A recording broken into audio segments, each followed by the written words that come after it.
ហើយដែលក៏ជាព័ត៌មានកូនបើផងដែរសម្រាប់កម្មវិធីយើងជុំតាពីអ្នកសម្រាប់ព្រឹកនេះម៉ូតូ Suzuki បាទស្មាស់បុកជាមួយនឹងម៉ូតូសណ្ដោរមាក់បាទបាសជើងច្រងាងបណ្ដាលឲ្យបរិះម្នាក់រងរបួសស្រាល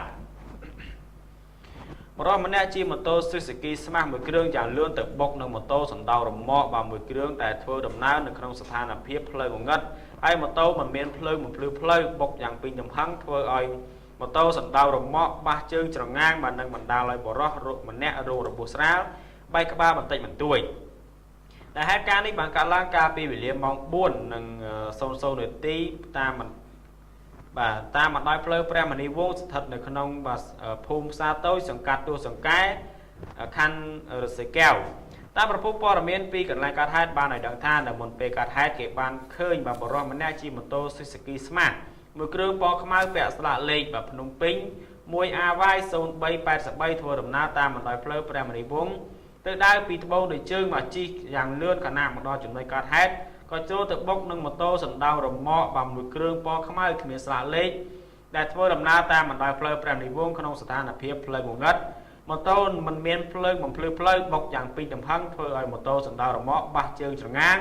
និងបណ្ដាលឲ្យបរិះម្នាក់រងរបួសស្រាលបែកក្បាលបន្តិចបន្តួចចំណែកឯម៉ូតូទាំងពីរគ្រឿងរងការខូចខាតយ៉ាងដំណំដូចគ្នាក្រោយពេលកើតហេតុសមត្ថកិច្ចមូលដ្ឋាន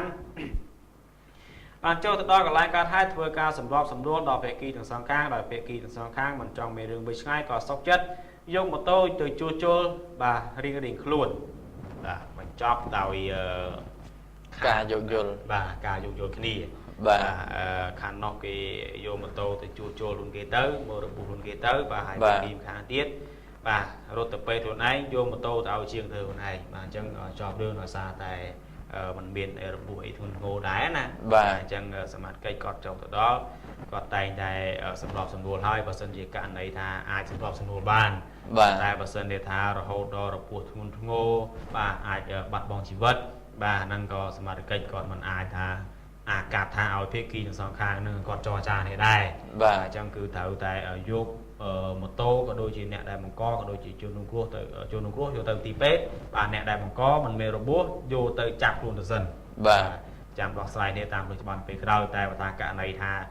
វារបួសស្រាលទេគ្រាន់តែរលាត់ដៃរលាត់ជើងទីទួយឬមួយក៏ខូចខាតបាទរបស់របរអីក្រៅខ្លួនទេ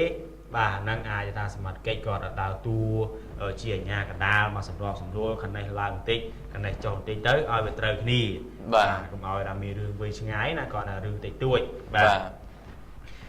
បាទអញ្ចឹងអរគុណបាទបងប្អូនមកទស្សជនហើយគណៈពេលនេះបាទដោយសារពេលវេលាយើងជុំទៅ2នាក់បានឈានចូលដល់ទីបញ្ចប់ហើយដែរបាទអញ្ចឹងក៏សូមខន្តីអធិស្ឋានរកការអធិប្បាយទៅបើសិនជាមានការលឺលួសឬមួយក៏ខ្វះខាតបាទត្រង់ប្រការណាមួយក៏សូមខន្តីអធិស្ឋានផងដែរគណៈពេលនេះរូបខ្ញុំបាទតែ2នាក់រួមទាំងក្រុមការងារខ្សែផ្ទាល់ក៏សូមអរកាយគ្រប់លាត្រឹមប៉ុណ្ណេះសិនបាទសូមអរគុណ